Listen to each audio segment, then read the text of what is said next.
Përshëndetje zonjat e zotrinj, ky është edicioni qendror, këtu në ekranin e kanalit 7, ndër të tjera do të ndiqni.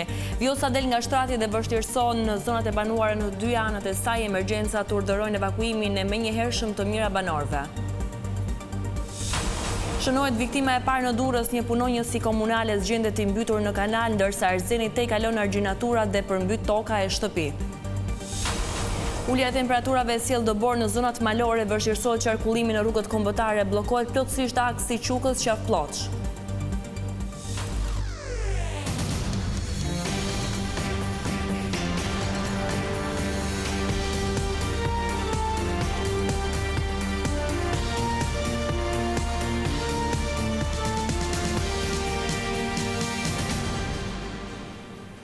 Do të vjojmë gjërësisht me lajmet. Në fshatrat mes Fierit dhe Vlorës ka nisur evakuimi i banorëve pasi lumi Vjosa është pranë daljes nga shtrati. Forcat të shumta të ushtrisë me mjete të rënda dhe ato të emergjencave po përpiqen të forcojnë argjinaturën duke hedhur inerte. Situata mund të rëndohet gjatë orëve në vijim për shkak të rreshjeve dhe rritjes së prurjeve në Vjosë. Vjosa ka dalë nga shtrati duke rrezikuar fshatrat që janë përreth e duke bërë që autoritetet të nisin menjëherë evakuimet në disa nga zonat më të prekura të Fierit dhe Vlorës. Në orët e pasdites lumi ka dalë nga shtrati duke kaluar nivelin e urës, por nuk ka kapërcyer ende argjinaturën mbrojtëse. Forcat e ushtrisë kanë nisur me prioritet evakuimin fillimisht në zonën e Novoselës, Ferrasit dhe Fitores, që për momentin janë fshatrat më të rrezikuar. Situata paraqitet kritike pasi në rast se lumi Vjos, që aktualisht ka arritur në lartësinë 9.2 metra, e kalon edhe argjinaturën e del plotësisht nga shtrati, ujërat mund të përhapen të shkojnë në afërsi të qytetit të Vlorës, duke shkaktuar kështu pasoja të rënda. Ndërkohë në terren, përveç strukturave të emergjencave civile, kanë shkuar edhe forcat e ushtrisë, të cilat janë përpjekur të hedhin sa më shumë inerte për të forcuar argjinaturën. Në zonë kanë shkuar edhe zëvendës kryeministrja Belinda Balluku, si dhe ministri mbrojtjes Piero Vengu. Duhet jeni në dieni që kryeministri është duke dizenjuar së bashku me Ministrinë e Financave në këtë moment një paketë e cila do të garantojë dëmshpërblimin si për pjesën bujqësore ashtu edhe për banesat. Nesër mëngjes në orën 8:30 do të ketë një mbledhje të Komitetit të Emergjencave ndërqeveritar, ku do të bëhet edhe një adresim nga ana e kryeministrit, jo vetëm për zgjidhjen e situatës dhe për gjithë përballimin e kësaj situate, por edhe për dëmshpërblimet që janë shumë të rëndësishme për të bërë të ditura. Për shkak të motit keq janë pezulluar edhe lundrimet brenda e jashtë gjerit të Vlorës. Ndërkohë, anijet e transportit ndërkombëtar detar do të vazhdojnë të operojnë normalisht sipas destinacioneve përkatëse. Përkeqësimi i situatës pas daljes së lumit Erzen nga shtrati ka detyruar autoritetet në Durrës të urdhërojnë evakuimin.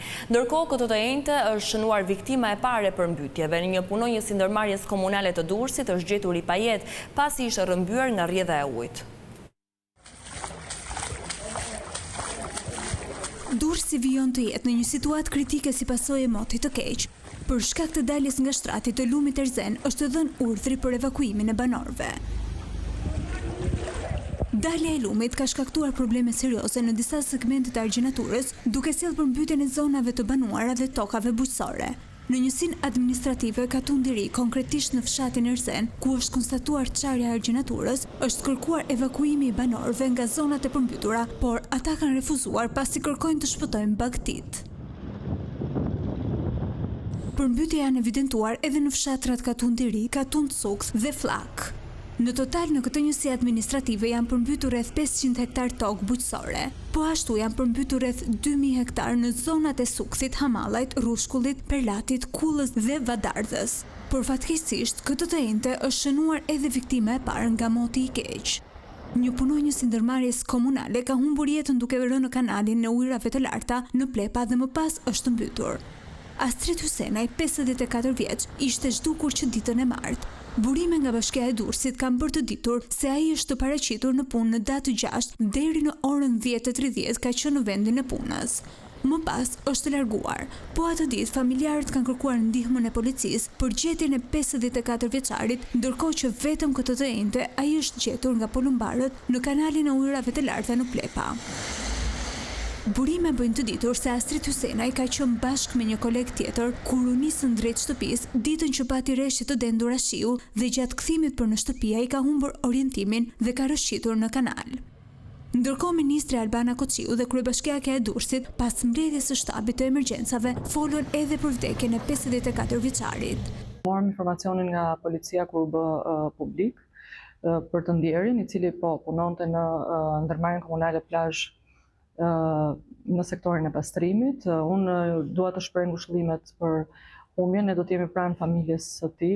Deri më tani janë evakuuar 90 banor nga Sukthi dhe Katundi i Ri. Prokuroria e Durrësit ka nisur hetimet pas përmbytjeve në disa zona. Hetimet kanë nisur për 3 vepra penale: shpërdorim detyre, shkatërim prone me përmbytje dhe shkatërim prone nga pakujdesia. Kjo pas pasojave të rënda ka shkaktuar rreshje të vazhdueshme. Në njoftimin e prokurorisë thuhet nga të dhënat paraprake, dyshohet se nga kjo situatë ka humbur jetën Astrid Hysenaj, punonjës i ndërmarrjes komunale plazh i marrë nga rrjedha e ujit. Hetimet do të përcaktojnë nëse pasojat kanë ardhur vetëm nga faktorët natyror apo nga pakujdesia dhe mos përmbushja e detyrës nga institucionet përgjegjëse. Moti i keq ka sjellë bllokim rrugësh, përmbytje banesash, ndërprerje të aktivitetit arsimor dhe shëndetësor, duke vënë gjithë qarkun në gjendje emergjence.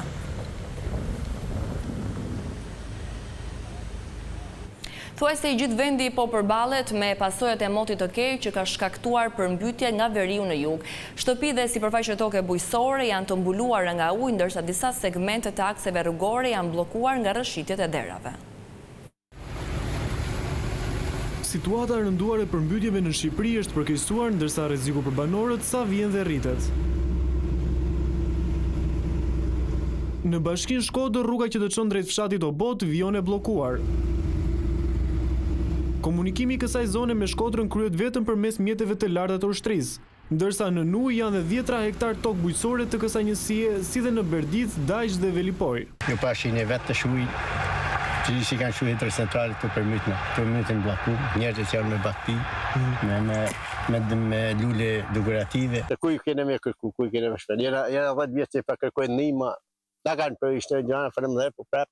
Edhe në Malësi të Madhe, në fshatin Vukpalaj, rruga aksit është e bllokuar nga ujë në disa ura hyrëse në fshat, me nivel mbi 3 metra. Në Vaun e Dejës uji është tërhequr, ndërsa Komisioni i Emergjencave Civile ka nisur procedurat për përgatitjen e dokumentacionit për dhënien e mbështetjes. Bashkia ka ofruar ndihmë emergjente për çdo familje të prekur apo të rrethuar nga uji.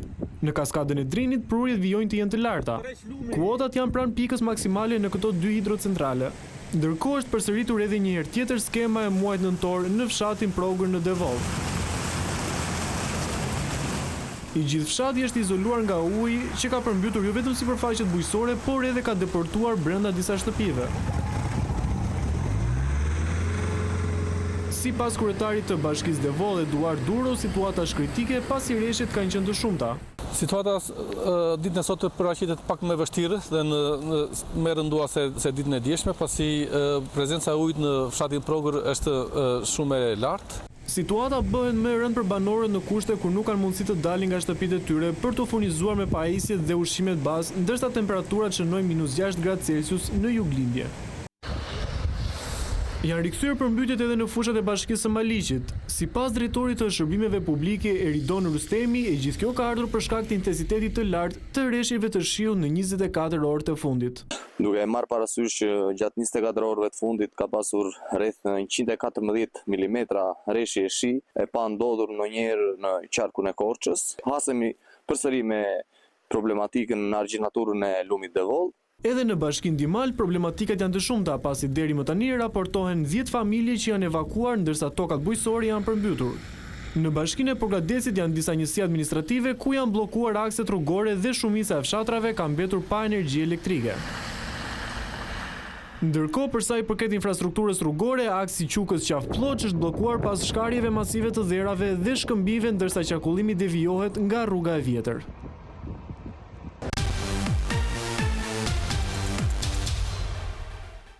Opozita nuk ja doli as këtë të njëjtë të mbledh këshillin e mandateve pasi hasi sërish vështirësi dhe refuzime nga mazhoranca. Ojt Blukbashi akuzoi Edi Ramën, i cili sipas tij po përpiqet të pengojë SPAK për të mos lejuar arrestimin e Belinda Ballukut.